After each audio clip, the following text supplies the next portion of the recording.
internasional dan juga peminat bisnis dan manajemen dimanapun Anda berada. Assalamualaikum warahmatullahi wabarakatuh. Waalaikumsalam warahmatullahi wabarakatuh. Senang sekali Solusi Renal Kasali bisa hadir ke hadapan Anda. Masih bersama saya Feni Rose dan tentu saja Bapak Renal Kasali. Selamat malam, Feni. Makin segar saja Pak, apalagi setelah menjadi lebih selebritis. Apa itu, Fen? Karena menjadi bintang nih kan. Bintang apa? Bintang itu loh Pak, masuk angin. Kamu juga jadi bintang surf? Oh, kalau saya emang dari dulu. Kalau Bapak kan, ya? Bapak kan ini kejutan nih Pak. Oh, kejutan. Bahkan sampai ada yang mengirim email khusus memberi selamat. Oke, ini saya bacakan nih Pak ya. Baik. Dari George Yohanes MBA Jakarta, CEO sebuah perusahaan multinasional. Oh, terima kasih Pak George. Ini. Temannya Pak Renal. Dia mengatakan selamat sebagai bintang iklan. Sido muncul. Senang melihat tokoh pendidikan seperti Bapak bisa mau mengangkat merek-merek nasional. Semoga hal ini bisa diikuti oleh tokoh-tokoh lainnya. Dan dia bertanya, apa sih sebenarnya motivasi Bapak? Apa ingin lebih terkenal atau apa Pak? Apa gitu? Ini pertanyaan yang banyak yang masuk ya. Tapi saya pikir kalau soal masuk angin itu kan bukan penyakitnya masyarakat yang di kelas bawah begitu kan ya. Saya kira Anda boleh angkat tangan di sini. Siapa yang nggak pernah masuk angin? Oke, semuanya pernah masuk angin? Oke, sekarang saya tanya. Bahasa Inggrisnya masuk angin apa? Bingung kan? Nggak tahu apa? Inside wind. Masuk angin, itu bukan angin dalam ya? Angin dalam. Angin dalam. Ya susah, memang orang kita bahasa terjemahan susah. Jadi itu penyakit khusus orang Indonesia ya Pak ya? Tidak. Karena hanya kita yang punya istilah itu. Ya, tapi saya kira begini, kalau kita berkomunikasi dengan masyarakat Indonesia, kita harus gunakan bahasa yang dimengerti masyarakat Indonesia ya. Kalau kita pakai istilah radang tenggorokan kan susah dipahami. Tapi kalau Anda pakai istilah panas dalam, itu dari dulu kita ngomongnya panas dalam, ya kan? Jadi itu memang adalah masalah kita. Tapi kalau ditanya kenapa saya turut membantu produk-produk lokal seperti itu, jawabannya adalah begini. Apa yang dapat kita banggakan lagi pada tahun 2003 nanti? Ya, AFTA. Apa yang bisa kita banggakan? Sekarang produk otomotif kita ini sudah dikepung dari asing. Kemudian sebagian mengatakan nanti yang di Indonesia itu hanya menjadi dealer saja. Ya, semuanya sudah datang dari Thailand, Filipina dan sebagainya.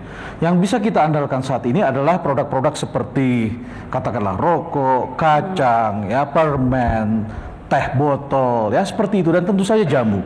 Masyarakat internasional begitu menghargai. Kalau Anda pergi ke Amerika, Anda mampir ke farmasi, apotek, ya, Anda akan lihat di sana produk-produk dipajang, bahkan di Walmart dan sebagainya, itu produk-produk herbal itu banyak sekali. Dan jamu itu bahasa Inggrisnya adalah herbal medicine. Dan itu sudah diterima dunia internasional. Sekarang masalahnya adalah kenapa kita di Indonesia tidak mau mengakui ini. Saya kira ini adalah satu hal yang perlu kita pikirkan. Ketika masyarakat dunia kembali ke alam, ya, kenapa kita tidak mulai menghargai? Teman-teman saya di Kimia Farma menunjukkan mereka juga sedang masuk ke dalam industri itu. Ya, jadi produk-produk yang kaitannya dengan produk-produk yang bukan chemical, tetapi adalah yang ada hubungannya dengan seperti ini. Jadi saya kira itu adalah sesuatu yang harus kita angkat. Dan mudah-mudahan masyarakat kelas menengah ke atas, Anda kalangan bisnis juga mau menerima produk-produk seperti ini. Dan salah satunya adalah saya sendiri pemakainya, Fit. Oke, cuma saya khawatir Pak ya, kalau Bapak dan orang-orang dari dunia bisnis ini masuk ke sebagai bintang iklan, itu mengganggu sekali profesi seperti saya ini Pak, itu banyak saingannya. Saya mohon maaf. Bercanda, Bang, bercanda. Itu sebabnya saya tidak ingin menggeser Sofia Lacuba di sana. Terpaksa saya menemani. Menemani. Dan betapa nikmatnya ternyata, Fen. Tapi mahasiswa saya sekarang kalau saya ngajar begitu ya, mereka biasa senyum-senyum sama saya begitu ya. Senyum-senyum, dan saya juga bangga. Kenapa? Karena kalau dulu saya hanya bercerita dari pengalaman orang lain, dan biasanya saya suka apa namanya maki-maki orang bikin iklan yang gak keruan. Sekarang saya baru mengerti ternyata bikin 30 detik itu butuh waktu lebih dari 15 jam, Fen. Oh iya, ya, dari jam 9 pagi sampai jam 12 malam kita bikinnya itu hanya untuk dapat 30 detik. Tapi kan gak masuk angin, Pak. Oke. Kalau masuk angin kita keluarin lagi, Fen. Sekarang kita masuk saja, apa topik kita hari ini? Nah, saya kira topiknya adalah seorang tokoh yang memang sedang dibicarakan banyak orang, ya. Tokoh ini adalah saya kira mungkin saudara sudah kenal, yaitu saudara Helmy Yahya.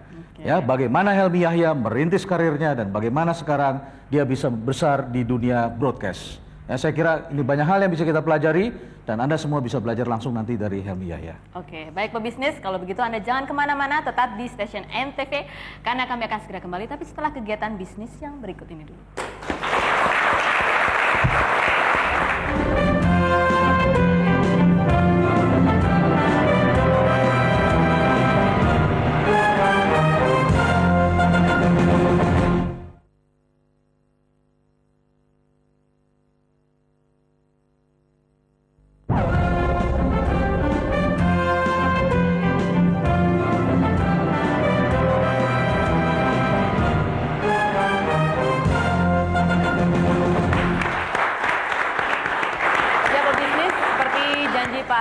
sekali malam ini kita menghadirkan tamu yang sudah tidak asing lagi, yaitu Mas Helmy Yahya. Selamat malam, Mas. Selamat malam. Selamat malam. Akhirnya saya diundang juga ya, Pak.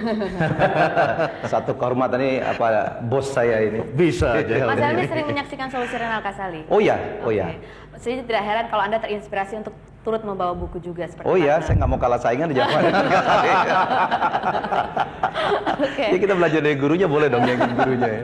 Kalau boleh tahu itu buku apa yang Anda bawa? Ini Encyclopedia of TV Game Show. Jadi ini adalah koleksi dari puluhan ribu barangkali game yang ada di seluruh dunia, terutama di Amerika dan Inggris. Jadi saya membawa ini sengaja bahwa ternyata yang namanya ide itu berserakan di mana-mana.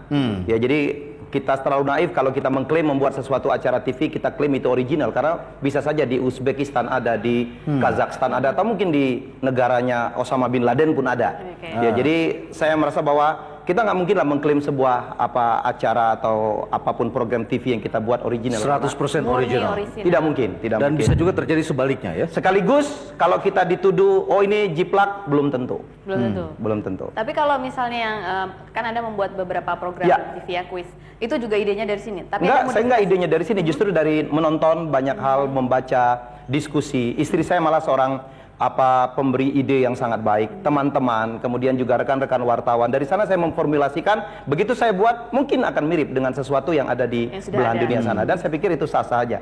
Kita tidak menjiplak 100%. Jadi sepertinya Anda banyak sekali yang mengkritik seperti itu nih. Oh iya, oleh karena itu saya selalu bawa, oke, Anda create sesuatu, nanti saya akan cari di sini. Insya Allah ketemu. Oh, gitu. Itu yang saya tantang. Jadi ada kepeannya ya. Oh iya Pak, Ada oh iya kepean. Pak. Kita ada orang datang ke saya untuk, Mas Helmy ini satu ide cukup baik. Apa? Kuis wayang. Nggak ada tuh seluruh dunia. Jangan lupa, di Sri Lanka ada wayang, di India ada wayang, di Thailand ada wayang. Gitu ya, Pak. Oh iya, jadi Kuis kita wayang ya. ada Pak. Makanya kita udahlah jangan terlalu naif untuk terlalu naif saya pikir untuk mengklaim bahwa this is original dan tidak ada di belahan dunia manapun. Dan sekarang Anda memproduksi program TV itu kalau nggak salah sudah ada 13 yang ditayangkan. Yang ditayangkan 13, kalau saya produksi mungkin di atas 20 sudah ya. Sudah ada 20. Yang sedang existing 13, dan kita lagi membuat sekitar 13 lagi pesanan dari stasiun-stasiun baik yang udah lama maupun stasiun baru. Semuanya bentuknya kuis. Enggak hanya kuis. Saya banyak sekali justru di luar kuis. Orang bilang saya banyak kuis, enggak. Saya juga membuat Mimpi Kali ya, satu program infotainment saya membuat asal. Jadi nanti bisa bikin orang yang mirip Fanny ketemu Oh semua. bisa. Bisa. Fanny ketemu Pak Renat gitu ya. Oh bisa.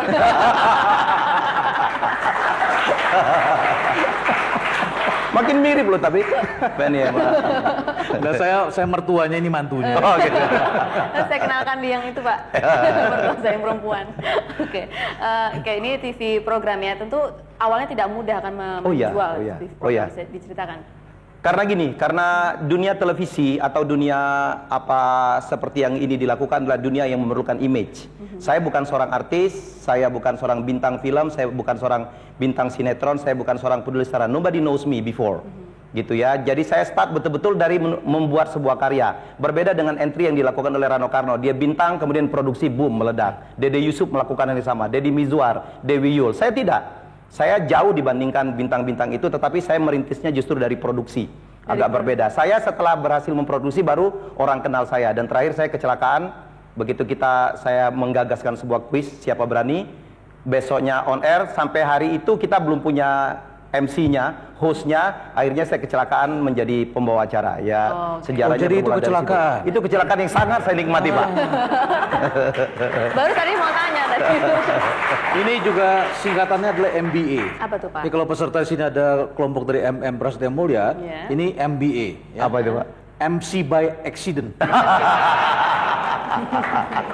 Iya. Ya, kalau mungkin Anda, ya kita suka mengaitkan Mas Helmy Yahya ini dengan kakaknya ya, Mas Tantowi. Orang sering bilang Tantowi dulu muncul di dunia televisi. Apa betul begitu? Apa sebenarnya Anda sama-sama masuk ke dunia televisi ini? Kalau masuk ke dunianya mungkin agak berbarangan ya. Cuman kalau muncul mungkin Tantowi lebih dulu. Start dengan kuis gitar remaja. Tapi orang tidak banyak tahu pada saat Tanto muncul, 1 tahun berikutnya saya backup di belakang. 2 tahun berikutnya saya mendirect Tanto. Jadi saya nyuruh-nyuruh Tanto lah dalam program tersebut walaupun saya lebih muda. Itu orang tidak banyak tahu. Itulah nasib orang di belakang layar. Padahal dulu Anda suka berantem kata kecil. Oh iya, berantem. Tidak ada hari tanpa berantem dengan Tantowi, Pak. Dan saya nikmati. Sangat nikmati. Karena saya lebih kecil dan lebih sering kalah saya, Pak. Tega-teganya Tanto sama adiknya.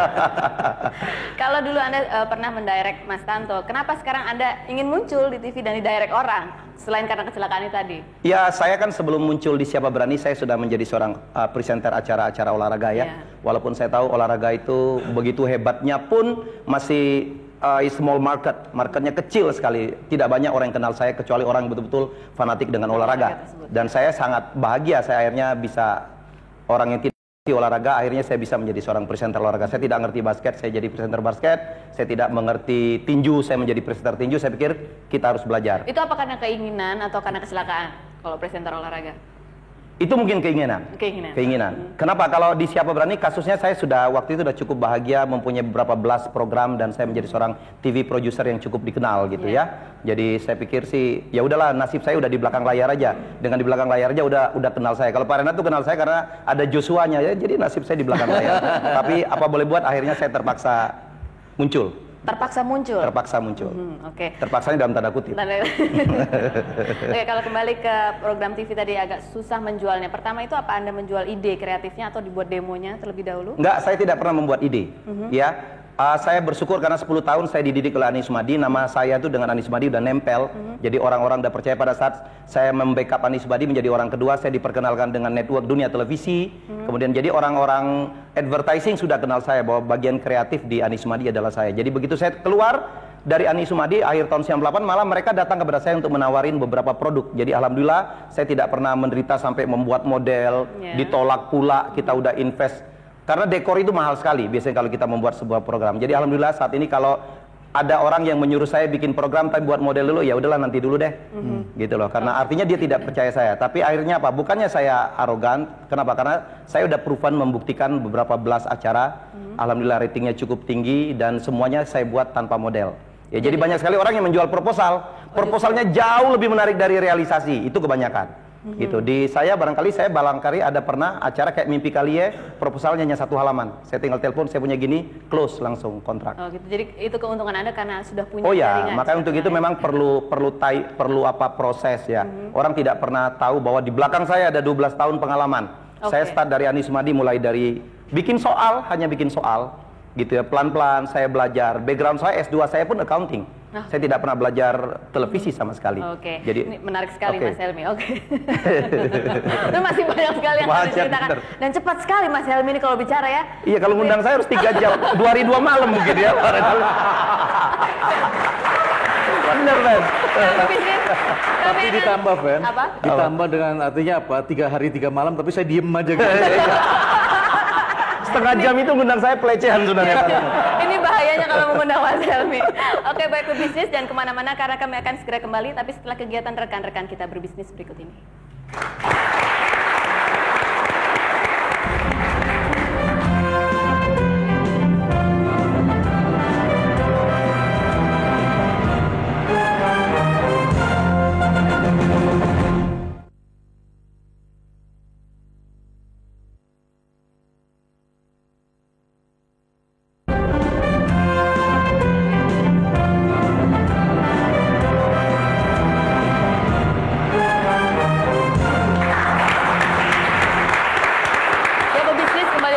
Solusi Renal Kasali masih dengan Mas Helmi Yahya. Tadi dibilang ada 12 tahun pengalaman. Walaupun sebenarnya latar belakang pendidikannya adalah accounting sampai S2 ya. Lalu apa nih? Accountingnya diapakan? Dikemanakan? Oh, gini. Itulah yang membedakan saya dengan pengusaha entertainment yang lain. Karena saya punya backup S2 saya dalam bidang accounting. Accounting itu ilmu yang belajarkan tentang akurasi, pencatatan, ngitung. Saya ngitung cepet banget. Ngitung penghasilan Pak Renat, iklan saya udah langsung tahu. Itu membedakan saya. Dan saya sekarang malah belajar marketing. Saya pun dosen marketing sekarang. Dosen marketing. Jadi saya bukan hanya seorang konseptor, kreator seni gitu ya. Jadi in one package lah. Jadi saya melengkapin karena saya terus belajar. Jadi kalau presentasi atau ketemu orang, banyak sekali saya diundang oleh perusahaan-perusahaan besar untuk membuat TV program yang corporate. Saya cuman sendiri, saya udah oke gitu. Kenapa? Karena saya bisa presentasi, gitu. Kemudian saya bisa ngitung dengan cepat, saya bisa create. Kemudian ya yang itu tadi saya bilang cost of production dan marketingnya pun saya ngerti, ngitung slotnya segala macam. Jadi saya pikir itu tidak sesuatu yang saya tinggalkan, itu justru backup yang sangat luar biasa melengkapi saya. Tapi apakah Anda kan punya perusahaan ya, Triwas? Itu apa Anda sendiri yang mengerjakan akhirnya begitu? Yang lainnya? Untuk ngitung malah enggak, kalau ngitung accountingnya enggak. Tapi kalau ngitung cost of production segala macam, biasanya kan kita butuh waktu. Biasanya kalau di dunia televisi itu gini, kita ketemu orang, Anda mau bikin apa, kemudian kita ngitung slotnya seperti apa, kemudian di jam berapa, itu kan memerlukan keahlian tersendiri. Habis itu baru muncul desain production, itu adalah orang produksi yang ngitung. Dari situ kemudian baru, oh kalau ini artisnya Krisdayanti atau apa, ada bagian accounting yang ngitung. Nah itu bisa saya rangkum sekalian. Dan itu pengetahuan itu Anda dapat ketika Anda bergabung dengan Ibu Ani Sumadi? Oh iya. Itu berapa? 12 tahun ya? 10 tahun saya di Ani Sumadi, kemudian 2 tahun ini saya buka sendiri. Oke. Ketika Anda keluar, maksudnya istilahnya lepas dari Ibu Ani, apa yang Anda lakukan pertama kali? Jobless. Jobless. Oke. Itu memang disengaja berhenti atau ada masalah? Saya pikir by nature ya. Saya bertahun-tahun jadi orang kedua di Ani Sumadi. Saya belajar banyak dari Ibu, tapi akhirnya usia sudah menentukan. Ada saya pikir gap di usia.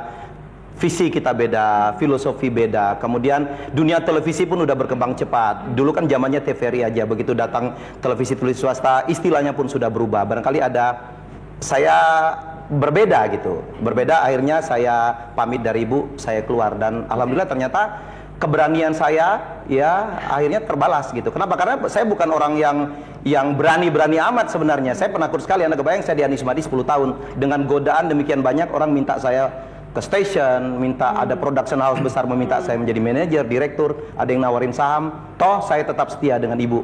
Tapi Anda sempat jobless katanya tadi? Iya, sebulan lah. Sebulan saya dapat Joshua. Oh, Joshua. Ya, Anda dikerjain Joshua atau Joshua ngerjain Anda? Dua-dua, Pak. Oh, dua-dua. Dua-dua. Ada ini menarik sekali mengenai Joshua. Ya. Anda pernah mengatakan Anda dikerjain sama Joshua. Oh iya betul. Saya selalu mengatakan, orang selalu mengatakan saya mengeksploitasi Joshua. Saya dulu bilang sama Pak Renat, kebalik, saya yang dieksploitasi Joshua. Contohnya? Kenapa? Karena Joshua itu dia hanya anak-anak, dia tetap bermain, kalau show tinggal show. Orang tidak pernah kepikir bagaimana membereskan kontrak, tawar-menawar, menyiapkan segala macam. Saya selalu menghitung bahwa kalau 1 jam Joshua show, barangkali kita paperwork yang harus kita lakukan sekitar 6 jam, 7 jam. Jadi saya yang lebih berdarah-darah daripada Joshua. Gitu. Tidak ada yang iba dengan saya. Ya, karena kita manajemen ya. Manajemen, sekarang sudah bukan... Dari usia berapa Joshua saat ini? Joshua saya pegang dari 6 tahun, Pak. 6 tahun. Dari 6 tahun. Joshua yang menghubungi Anda atau Anda menghubungi Joshua? Ada seseorang. Ya, saya tidak pernah kenal Joshua, saya tidak pernah kenal bapaknya, tapi ada seseorang namanya Pak Lim Siobok yang tahu-tahu begitu saya jobless, Tuhan barangkali baik sekali dengan saya. Mas Helmi mau pegang Joshua nggak? Saya pertanyaan, Joshua yang mana? Yang di Obobo. Oh itu, oke deh. Saya coba. Serius nggak? Serius, karena dia pikir saya tetap di Ani Sumadi. Gitu. Itu juga barangkali rezeki lah Pak untuk saya. My scholarship is come from there. Oh dari situ. Oke, baik. Mungkin ada pebisnis yang ingin mengajukan pertanyaan sebelum waktu. Ya, silakan. Yang ingin saya tanyakan mengenai idea generation, tadi Pak Helmi cerita bahwa ada ide yang dapat dari mana-mana gitu. Yang ingin saya tanyakan, ketika ide itu muncul dan diterapkan, tadi Pak Helmi juga bilang untuk asal aja cuma 1 proposal gitu ya. Itu pengujian bahwa keyakinan ide itu akan berhasil itu gimana gitu? Kira-kira begitu. Terima kasih. Terima kasih. Baik Pak, saya boleh langsung? Oh silakan Pak Helmi. Jadi di dunia ini barangkali yang paling penting itu adalah intuisi. Tapi intuisinya kita tidak boleh konyol. Jadi saya ya mungkin gini Pak, karena saya pernah sekolah di Amerika, kemudian saya 10 tahun bergabung dengan Ibu, ya saya dulu ingat betul, saya menikmati betul dengan Ibu Ani itu, saya berjalan mungkin ke Australia segala macam, di situ pun kita diskusi, ada sesuatu, oh ini bagus nih untuk dijadiin soal, gitu-gitu ya. Kemudian sekarang pun saya dilengkapi dengan sebuah tape kecil namanya voice pen, produksi yang sangat, saya pikir oke, bener, itu bisa record sampai 4 jam, saya lagi nyetir atau lagi kemanapun, kalau saya ada ide, biasanya saya rekam, kalau nggak hilang. Dan untuk mengujinya memang itu Pak, saya membaca tren, saya baca SRI, apa yang lagi disukain orang. Saya juga secara periodik traveling ke beberapa daerah terdekat, karena saya sekarang udah nggak bisa keluar ke luar negeri, ke Amerika udah nggak mungkin, bukan karena saya terlibat itu, tapi karena saya jadi tahanan kota sekarang Pak. Ya, jadi Senin sampai Jumat saya udah nggak bisa kemana-mana. Tapi yang saya lakukan adalah untuk menonton TV, menonton program-program di sana, dan saya akan dapat ide-ide yang, oh ini bisa saya terapkan gitu. Saya inspired by that. Tapi jangan lupa bahwa bukan berarti bahwa saya plok ngambil, belum tentu cocok. Karena ada prinsip domestikasi, ya lokalisasi. ya, program yang top di luar negeri belum tentu masuk Indonesianya top. Dan kebalikan, ada program di sana biasa-biasa aja, begitu kita domestikasi menjadi sangat menarik. Dan kita udah membuktikan. Itu dari yang memberi ide kepada Mas Helmi ya. Tapi kalau Anda ke stasiun TV Pak Renal, saya rasa ini ada faktor yang namanya reputasi di sini. Reputasi, ya. Ya itulah, saya pikir tadi memang reputasinya dibangun secara bertahap. Betul, betul. Tadi lewat Ani Sumadi di sana, Anda ketemu gurunya, kemudian jadi setelah jalan. Dan ketika orang-orang nanti meminta satu program, itu reputasi itu sudah teruji. Jadi bukan otomatis terjadi begitu saja. Saya kira kalau nanti Anda minta sama saya, Anda akan bertanya banyak, Bapak benar apa enggak, mampu atau tidak dan sebagainya. Anda tertawa dulu sama saya. Tapi kalau sama Helmi Anda masih melakukan seperti itu, saya kira Anda yang patut ditertawakan barangkali. Begitu ya, Pak? Bisa aja, Pak. Oke, kembali lagi ke soal TV program ya, ada 13 gitu. Anda bagaimana cara Anda memanage itu? 13 itu bersamaan kan munculnya? Ya, yang existing. Iya. Ya, yang saya harus lakukan adalah saya harus percaya dengan anak buah saya. Jadi keberhasilan itu bukan keberhasilan saya sendiri, tapi di belakang saya ada 40 orang yang saya harus katakan bahwa average usia mereka sekitar 30-an dan tidak ada satupun mereka backgroundnya televisi. Mereka sama dengan saya, yang penting semangat belajar. Saya seorang akuntan, toh bisa menembus dunia televisi. Anak buah saya lebih bervariasi, ada mantan sekretaris yang dipecat, ada banker yang sudah kehilangan pekerjaan, ada cuma fresh graduate, ya, ada yang tamat SMA, ada yang mantan sopir. Saya kumpulin, yang penting Anda mau belajar. Dan itu Anda rekrut dari mana, Pak? Macam-macam. Ada saudara, KKN-nya sangat kental di perusahaan saya. Dan di perusahaan saya membuktikan bahwa KKN itu tidak selamanya jelek, gitu ya. Jadi ya ada beberapa ponakan saya, daripada saya memberikan pekerjaan ke orang lain, ya ponakan saya butuh kerja, ya saya kasih juga. Tapi mereka lebih berdarah-darah daripada pegawai biasa. Kenapa? Kalau sekali melakukan kesalahan tidak hanya hukuman kantor, tapi saya bisa maki-makinya luar biasa. Sanksi keluar. Oh ya. Jadi ternyata sangat bisa diandalkan. Dan mereka tidak kehilangan berat seperti Anda kelihatan saya kehilangan 13 kilo, Pak. 13 kilo itu gara-gara tahanan kota itu. Tahanan kota. Saya bisa bayangkan yang tahanan Nusa Kambangan berapa kilo. Malah menjadi gemuk, Pak. Menjadi gemuk. Karena tidak bergerak. Saya tahanan dan bergerak. Dan anak buah Anda nggak turun 13 kilo? Enggak. Mereka sangat happy. Kenapa? Karena saya dapatkan orang-orang yang memang dari jalanan, dari nol gitu. Saya tidak meng-hire orang yang udah jadi. Pertama, gajinya udah tinggi, dan kadang-kadang yang saya sulit itu adalah kultur. Kalau dia sudah dibentuk kultur perusahaan sebelumnya, saya kadang-kadang sulit untuk membentuk lagi. Mendingan saya dapat orang yang dari nol, bila perlu dari minus, then I build. Tapi saya dengar staf Anda cukup jealous dengan Anda. Kenapa, Pak? Karena Anda disayang ibu-ibu sekarang. Itu Pak Renal sebenarnya. Bisa disayang Pak Renal aja. Kuis Anda disayang ibu-ibu itu. Tapi Anda kan istilahnya mendidik orang dari bawah ya. Apa Anda nggak takut tiba-tiba muncul Helmi Yahya? Enggak. Saya pikir karena seperti kata Pak Renal, bisnis ini adalah bisnis reputasi. Saya bukan orang yang mengharamkan persaingan. Mari kita bersaing yang sehat. Gitu ya. It's okay, nggak ada problem. Saya akan sangat bangga betul from the bottom of my heart kalau ada anak buah saya yang akan keluar. Oke, baik Mas Helmi. Kita akan berbicara lagi lebih jauh. Ini ada 2 buah buku, satu belum dibahas milik Pak Renal. Tapi saya akan bahas nanti. Setelah kegiatan bisnis yang berikut ini dulu.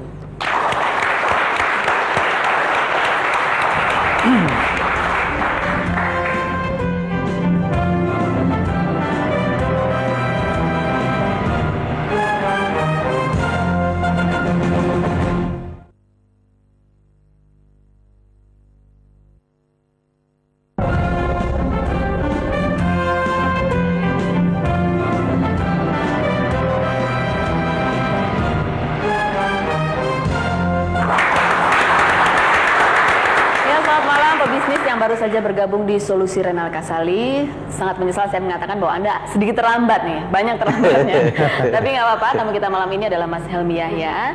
Kalau tadi kita banyak membahas tentang bisnis sekarang nih, kita kembali lagi flashback ke masa lalu. Saya dengar ini adalah perantauan ya Pak ya, dari Palembang. Saya selalu mengatakan saya adalah anggota fraksi utusan daerah dari kampung. Tahun berapa Anda masuk? Saya masuk ke Jakarta tahun 81. Saat itu saya sulit, Pak, karena saya dibesarkan dari sebuah keluarga yang sangat memprihatinkan gitu. Orang tua saya udah sakit-sakitan, sudah tua. Orang tua saya hanya seorang pedagang kaki lima. Saya harus dengan bangga saya menyatakan itu. Orang tua saya bukan orang yang meninggalkan harta, tapi justru meninggalkan hutang. Hutangnya, tapi hutang karena apa? Karena saya sama Tanto harus di backup untuk kuliah. Ya, jadi hal seperti itu yang saya pikir justru yang sangat membanggakan, membuat saya harus benar-benar menghitung apa yang sudah dikorbankan oleh orang tua saya. Di kaki lima di Palembang? Iya, di Palembang. Pedagang kacamata, Pak. Kacamata. Oleh karena itu saya berkacamata. Karena dulu saya dapatnya gratis dari orang tua saya. Tiap minggu saya bisa ganti. Ya, jadi saya tahun 81 waktu saya tamat dari SMA, saya akhirnya nggak mungkin kalau saya masuk ke dokteran. Walaupun cita-cita saya itu pengen jadi seperti dokter Boyke kan, lumayan lah Pak. Lebih banyak lagi dikelilingi ibu-ibu. Bisa buka-buka dan dibayar lagi kan Pak. Paling enak tuh dokter Boyke. Ya, akhirnya saya masuk ke IPB waktu itu, Perintis 2 ya. Waktu itu adalah sekolah yang tidak bayar. Ya, saya masuk ke sana, tetapi itu pun saya belum secure. Dalam 5 tahun ke depan saya belum tahu usia ayah saya apakah cukup bisa bertahan untuk membackup saya. Akhirnya saya mencari sekolah gratis. Dapatlah STAN. Tidak pernah saya bercita-cita akan menjadi akuntan. Saya testing STAN, lulus. Ya udah, jadi sekolah tidak perlu bayar, tidak perlu bayar uang saku. Tapi iya, itu bukan Pak. ada ikatan dinasnya ya? Ada ikatan dinas. Sampai sekarang saya pegawai negeri. Pegawai negeri. Sampai sekarang saya masih ikatan dinas pegawai negeri. Termasuk S2 saya pun dibayarin oleh negara. Oke, jadi cukup kreatifnya dengan. Oh ya, kreatif. Berarti Anda pintar dong. Memanfaatkan uang negara lah ya, Pak. Jarang ada. Dan itu Anda di kaki lima pernah membantu orang tua? Oh ya. Kadang-kadang saya mengantalkan, kadang-kadang untuk apa? Itu kan lensa itu kan harus digosok Pak untuk mendapatkan ukuran tertentu. Kadang-kadang saya disuruh untuk ngantarin ke seorang pengusaha Cina gitu. Habis itu saya balik. Gitu. Saya cukup membantu. Dan Anda merasakan dari hari ke hari bagaimana perasaan orang tua ingin membesarkan Anda? Dulu sih nggak merasa Pak. Dulu nggak merasa. Kalau disuruh gitu pun saya waktu itu malu juga gitu. Tapi baru sekarang saya merasakan, oh iya, alhamdulillah orang tua saya sudah mengajarkan satu hal, satu ilmu, yaitu ilmu keprihatinan. Barangkali itu yang sekolah saya yang paling utama. Jadi Tanto waktu itu masih di mana? Tanto itu gini, Tanto itu usianya 3 tahun di atas saya, tapi sekolahnya 1 tahun di atas saya Pak. Dan waktu di Palembang dia sangat populer. Oh, kenapa tuh? Karena di sana. Ceweknya banyak. Dan saya memanfaatkan kehebatan Tanto Pak. Jangan-jangan itu sengaja dia jadi MC di Lomba Putri Indonesia. Betul, itu salah satu barangkali latar belakang. Saya menikmatin betul posisi Tanto di Uber banyak orang Pak. Kenapa? Biasanya cewek-cewek itu dekat ke saya dapat pensil, dapat permen, dapat roti, saya kenyang setiap hari. Nah, tapi apakah dia lebih populer ya karena dia lebih muncul itu dimanfaatkan juga nggak? Oleh saya? Iya. Setelah di Jakarta, pertama saya bangga, lama-lama terganggu. Anda kebayang di mana-mana saya selalu diperkenalkan, ini adiknya Tanto. Iya. Kadang-kadang orang keliru juga gitu, manggil saya Tantowi. Tapi sekarang katanya udah dibalik, itu kakaknya Helmi. Segala. Wah, saya senang banget Pak. Anda kebayang 38 tahun saya dijanji oleh Tantowi. Bisa ngebales sedikit. Tapi saya sangat bangga mempunyai kakak seorang Tantowi. Jadi Tanto waktu itu di Bandung atau di Surabaya? Tanto itu begitu dia setahun di atas saya, dia kuliah perhotelan di Jogja. Oh, bukan di Bandung. Kemudian pindah ke NHI.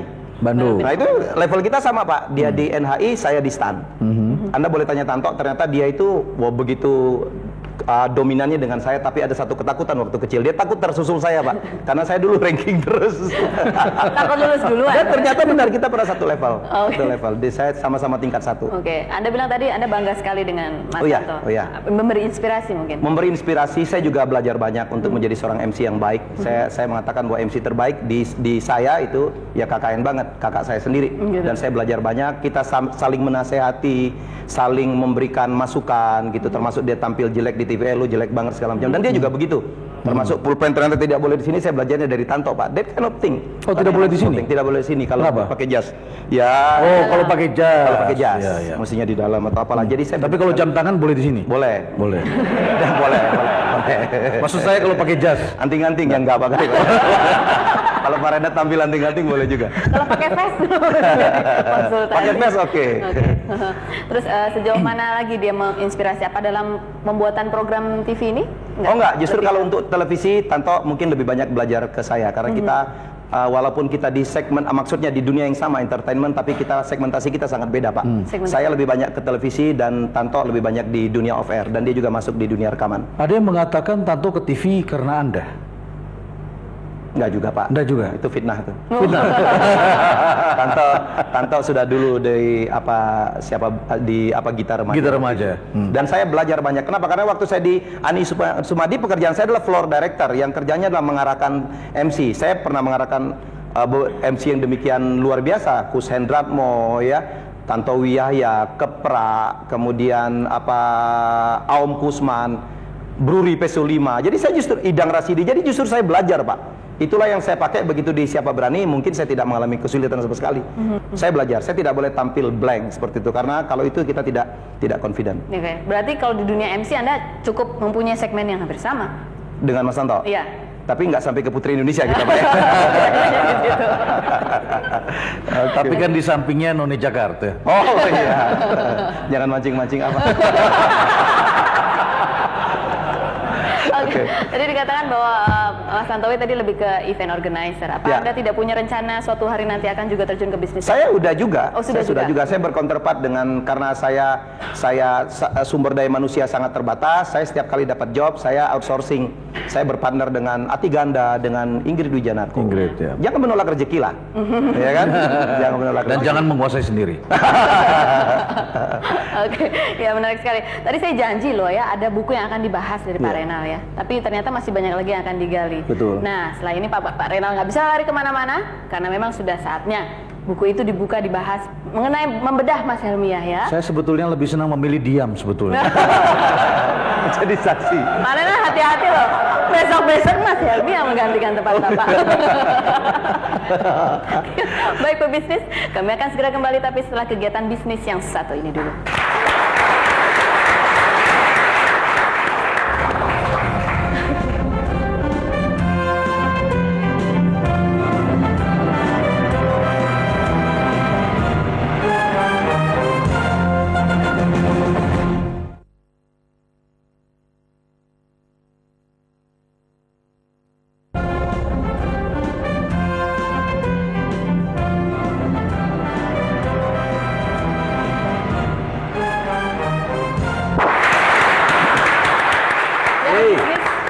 Sampailah kita di segmen terakhir, Solusi Renal Kasali. Ya seperti janji saya tadi ke Pak Renal, tapi sebelumnya ada satu nih Pak yang saya ingin tanyakan. Mas Helmi ini tadi menangani manajemennya Joshua. Ya. Kalau yang menangani manajemennya Mas Helmi?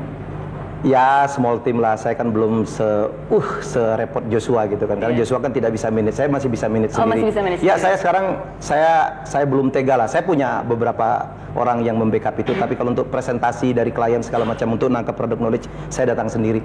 Negosiasi masih Anda sendiri? Negosiasi enggak Pak, susah untuk mempricing harga sendiri. Pak Reda juga susah kan? Waktu diminta iklan, minta berapa Pak? Ya, semuanya teman. Semuanya teman. Semua orang datang Teman bilang. kadang-kadang nawarnya lebih tega daripada musuh Pak.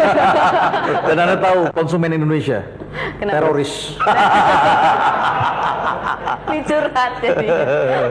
Nah, saya belajar dari mahasiswa saya yang jualan di kaki lima. Iya. Dia bilang, Pak, gila Pak, saya beli 100.000. Di kaki lima kan kita diajarin jual, ngasih margin 20%. Terus? 120.000 saya jual. Iya. Ditawarnya 60.000 gitu. Ya, 50% gitu kan. Iya. Ya, ada buktinya, ada salah satu mahasiswa saya di sini. Pasti pernah ngalamin deh. Jadi kalau Pak Renal juga bisa ditawar ya Pak, berapa Pak? Oh, saya Masih sulit lagi. not for sale. Oke, Pak Renal, ini contoh ya, kalau kita baca buku Cash Flow Quadrant, ada yang Iya. namanya self-employed, ada juga wirausahawan. Kalau Mas Helmi ini gabungan keduanya berarti? Saya kira gabungan keduanya, ya. Gabungan kedua, karena self-employed itu lebih kepada karya-karya profesionalism. Ya. Ada unsur profesionalnya di sana, ya. Dan minggu lalu ketika saya menurunkan buku mengenai apa judulnya, masih ingat yang merah itu? Iya, Self promotion, Ya, ya, bukan sales promotion tapi self promotion. Dan di situ disebutkan artis profesional itu juga harus mengerti bisnis, harus mengerti bagaimana menciptakan produk yang bisa berbicara kepada pasar. Banyak orang yang berpikir bahwa Anda bisa meng-create dengan promosi walaupun produknya jelek. Saya pikir nggak benar itu, ya. Dan suatu produk yang bagus itu harus disekolahkan dulu, ya. Dan untuk sekolah itu harus memerlukan guru, ya. Dan saya pernah ditanya oleh seorang wartawan, kalau tidak salah di tabloid Kapital pada waktu itu, ditanya mengenai Pak Helmi, tapi kan sekolahnya dari STAN Pak. Tantowi kan juga sekolahnya dari apa begitu disebut, ya. Lalu saya bilang jangan salah, sekolahnya itu bukan di bangku formal kita, ya, bukan pelajaran-pelajaran yang semata-mata kita dapat di kelas. Jadi kita punya sekolah lagi setelah itu, dan berbahagialah Anda kalau Anda setelah selesai sekolah dan kemudian mendapatkan sekolah lagi. Dan ketika pertama itu bukan duit dulu yang bicara, tapi di situ adalah ilmu. Jadi sangat keliru kalau kita bekerja pertama kali dalam karir kita adalah untuk uang. Bekerja pertama kali itu adalah untuk mencari guru yang pas. Saya kira kita ngalamin kok. Sekarang ini kita mulai punya banyak orang yang datang pada kita ingin belajar. Saya kira itu dialami oleh Anda. Saya mengalaminya. Banyak orang cukup banyak datang pada saya dan bekerja ingin belajar. Ya, demikian pula kepada beberapa orang tokoh lainnya. Ya, nah tadi disebutkan mengenai entertainment zamannya sudah berubah. Jadi dulu zamannya era Ani Sumadi seperti itu diikuti dipelajari. Tetapi kalau Anda cukup smart, Anda akan melihat perubahan. Dan di dalam buku ini memang disebutkan, ini judulnya adalah The Entertainment Economy, di mana di dalamnya disebutkan every business is entertainment business. Ya, tidak ada bisnis tanpa entertainment disebutkan. Dan dalam buku ini diulas pula apa yang disebut dengan the New World Entertainment Order. Ya, jadi ada orde baru tentang entertainment dan sudah berubah. Sudah bergeser, bagaimana pengaruh software, ya, bagaimana pengaruh multimedia, bagaimana konsumen yang lebih canggih, bagaimana konsumen yang lebih berincome dibandingkan masa-masa yang terdahulu. Kalau dulu Anda melucu di depan, ya, terpleset oleh kulit pisang, orang sudah tertawa.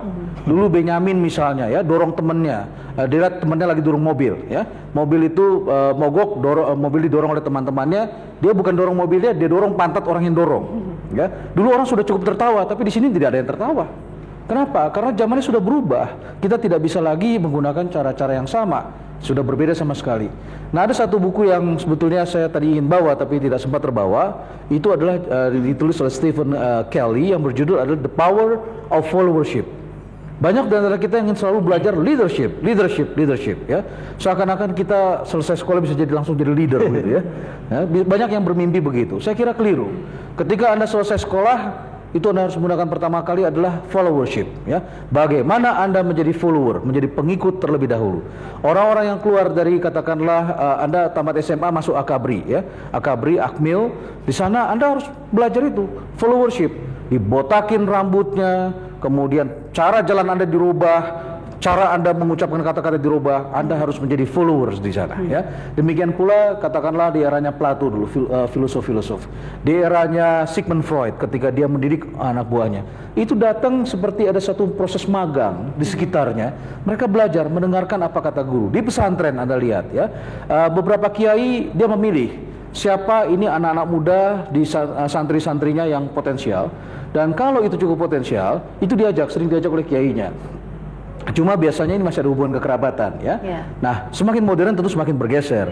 Dan biasanya anak-anak muda ini yang berbakat punya talent, bakat-bakat ini diajak nanti kalau Pak Kiai ini mau pergi kemana, dia disuruh setir mobil. Bahkan mereka rela bawa tasnya itu sampai melakukan itu, ya. Kadang-kadang jadi pembawa makalah. Maksudnya bawain makalah. Fisik kan, ya. Nah, tapi di sepanjang perjalanan dia dengerin kan Pak Kiai ngomong apa saja dengan teman-temannya. Pak Kiai terima telepon jawabnya gimana. Nanti ketemu dengan Mr. President, bertemu dengan para menteri, pejabat yang datang. Dia di sampingnya nemenin, dengar, dan kalau dia cukup smart dia akan proses. Dan saya kira itu juga dialami oleh Helmi Yahya 10-15 tahun yang lalu, ketika di Ani Sumadi, ya. Itu Anda anggap sebagai guru atau sekolahan atau apa? Sekolah, Pak. Sekolah, ya? Sekolah. Dan saya kira beruntung sekali lah kita yang bertemu dengan guru-guru yang baik seperti itu, yang rela membagi ilmunya. Oke. Ya, berikutnya saya beri kesempatan ada yang ingin bertanya kepada Pak Renald.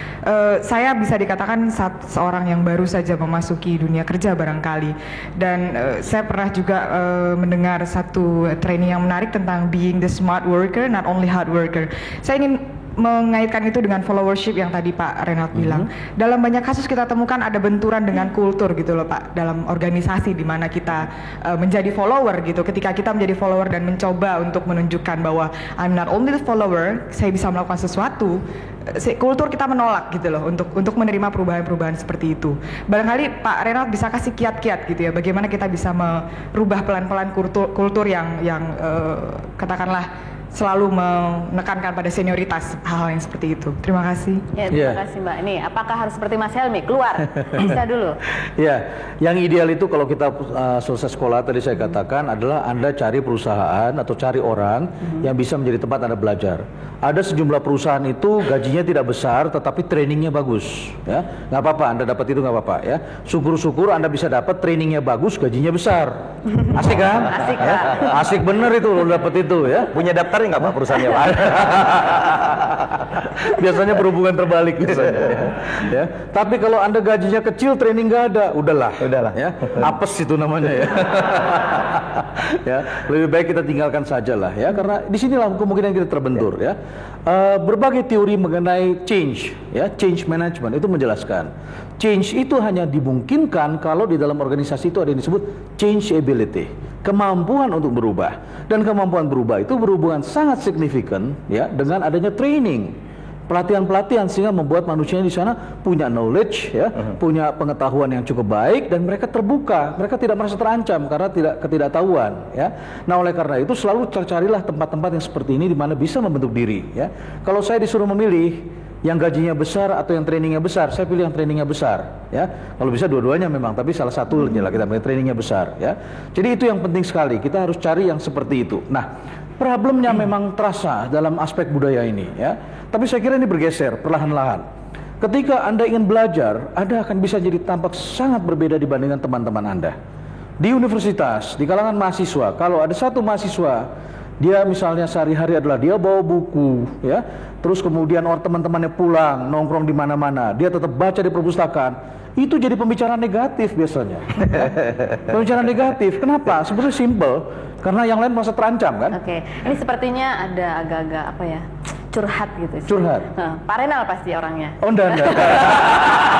Ben. Saya to tell you the truth, ketika saya lulus S1, indeks prestasi saya adalah pas-pasan. Cut off 2,5 indeks prestasi saya ya. Banyak yang tidak percaya saya bisa jadi dosen begitu ya. Banyak yang tidak percaya. Kalau Helmi ya ranking terus. Tapi saya dulu main terus, Ben. Ya, jadi ya saya juga main terus, Pak. Jangan salah. Main sama angka. Saya daerah Ubeken cukup banyak dulu. Jadi kalau dia tantonya saya jalan sendiri biasanya ya. Nah, jadi kita melihat di lingkungan kita, kalau Anda mau maju, Anda harus different ya. Anda harus berbeda. Tapi ketika Anda berbeda, Anda ditarik kakinya oleh teman-teman supaya sama lagi dengan yang lain ya. Bahkan seringkali dikasih gosip atau rumor. Gosip atau rumor di Indonesia itu fungsinya salah satunya adalah untuk menarik orang-orang yang berbeda itu kembali sama dengan norma kelompok. Ya, saya tahu karena PhD saya mengenai rumor, mengenai gosip. Jadi ini perbedaan yang mencolok. Nah, saya kira ketika kita masuk ke satu tempat itu ada kesamaan ritme nggak antara kita dengan company? Ada kesamaan nafas nggak antara kita dengan company? So kalau tidak itu berbenturan. Ya. Nah, tetapi yang paling penting lagi adalah bagaimana kita mengendalikan diri. Ya, di zaman sekarang ini kan zaman materialisme. Semua orang ingin pengen cepat punya mobil, pengen cepat punya rumah, pengen cepat punya handphone, pengen cepat punya pakaian yang bagus, ya. Segala macam. Kalau perlu dalam 3 tahun kita sudah kaya raya, kelihatan hebat, ya. Tapi tidak ingin ketahuan orang, gitu kan? Seringkali seperti itu. Ini adalah jalan pintas. Dan saya pikir itu musibah bagi kita kalau orang ingin cepat seperti itu, karena kekayaan seperti ini akan cepat berakhir. Ya, tumbuh dari atas bukan dari bawah. Helmi Yahya mulainya dari bawah. Dia tidak malu bercerita bahwa ayahnya adalah pedagang kaki lima di Palembang jualan ke kacamata. Ya, tidak malu bercerita. Dan sayang orang tua belum sempat beri hasil di televisi ya. Pada begitu saya berhasil dalam arti saya akhirnya jadi pegawai negeri dan tidak memberatkan lagi, beliau sudah tidak ada. Sudah tidak ada. Ya. Tetapi Anda tetap merasakan bagaimana tanpa peran beliau mungkin saya tidak akan pernah seperti ini. Dia orang tua saya hanya seorang mungkin tamat SMA, itu pun sekolah agama ya, dan dia seorang ulama ya. Yang saya kagum, beliau punya visi. Kalau orang tua saya adalah seorang dokter seperti Pak Renat, mungkin no wonder anaknya mungkin harus seperti saya barangkali. Dan jadilah Anda sebagai poor dad. Bukan rich dad. Tapi Anda mengakui bahwa Anies Madi adalah guru Anda, betul? Oh iya. Nah, Anda mengalami perbenturan budaya Anda? Banyak. Usia barangkali ya, kemudian senioritas dan junioritas yang sangat jauh. Dan satu hal, kalau kita bicara sekolah, dari sekolah kita bukan hanya, kalau kita bicara sekolah dalam tanda kutip, bukan hanya kita belajar sesuatu yang baik, Pak. Jadi di sekolah itu pun kita tahu, oh ini kalau saya jalan sendiri, saya tidak akan seperti ini. Jadi sekolah itu banyak sekali mengajarkan contoh-contoh. Tapi tetap kita harus mengendalikan diri kita. Oh iya. Ketika kita sadar, wah belum waktunya, tapi kita harus belajar. Dan belajar itu meletihkan ya. Sangat meletihkan. Saya butuh waktu 10 tahun untuk berani keluar dari Yani Sumadi. Saya dapat gelar dokter cuma 6 tahun. Wow. Saya udah double PhD kalau double PhD. Baik, ya menarik sekali perbincangan kita malam ini, tapi sayang sekali waktunya sudah habis ya Pak. Ya, saya kira banyak hal yang bisa digali dari perjalanan Mas Helmi, dan kita harapkan terus bisa berkarya. Terima kasih, dan Pak. menciptakan generasi baru yang mungkin berbeda dengan generasi kita. Jangan takut dengan rumors yang ingin menarik kembali seperti Kalau saya ada rumor, saya ada pakarnya. Oke. Maka rumors tertanya. Baik pebisnis, kaum profesional dan juga peminat bisnis dan manajemen, demikianlah diskusi kita pada malam hari ini, cukup menarik dan semoga bermanfaat bagi Anda untuk terus dapat menumbuh kembangkan kewirausahaan di Indonesia. Saya Feni Rose, Bapak Renal Kasali dan seluruh kerabat kerja Solusi Renal Kasali yang bertugas mengucapkan terima kasih atas perhatian dan kebersamaan Anda. Assalamualaikum warahmatullahi wabarakatuh. Waalaikumsalam.